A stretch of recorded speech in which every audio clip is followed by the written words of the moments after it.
What if heaven is closer than you think? Divorced women shall restrain themselves for 3 menstrual periods, and it is not lawful for them to conceal what Allah has created in their wombs if they believe in Allah in the last day, and their husbands have the right to take them back during this time if they desire reconciliation, and the women also have rights similar to those of men over them in accordance with Islamic law, and men have superiority over them, and Allah is Almighty wise. This type of divorce is up to twice. The woman must then be retained on good terms or released with kindness, and it is not lawful for you to take back from women a part of what you have given them, except when both fear that they may not be able to stay within the limits established by Allah. So if you fear that they may not be able to observe the limits of Allah, then it is no sin on them if the woman pays to get her release. These are the limits set by Allah, so do not exceed them, and those who transgress Allah's limits are the unjust. Then if he divorces her the 3rd time, she will not be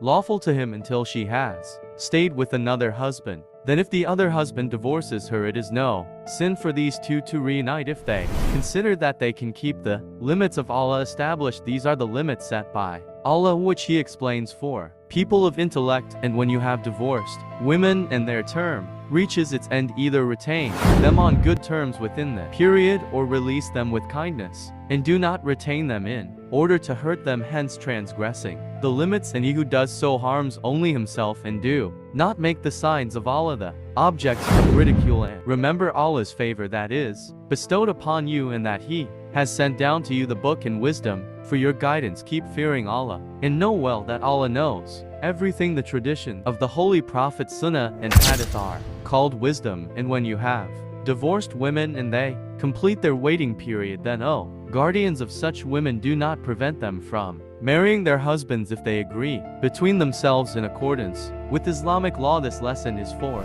those among people who believe in Allah and the last day. This is purer for you and cleaner, and Allah knows and you do not know. And mothers shall breastfeed their children for 2 full years for those who wish to complete the term of milk feeding, and the father of the child must provide for food and clothing of the mother in accordance with custom. No one will be burdened except with what he can bear. A mother should not be harmed because of her child, nor he to whom the child is born be harmed because of his child, or a mother should not harm the child, nor he to whom the child is born should harm the child, and the same is incumbent on the guardian in place of the father. Then if the parents desire to wean the child by mutual consent and consultation, it is no sin for them,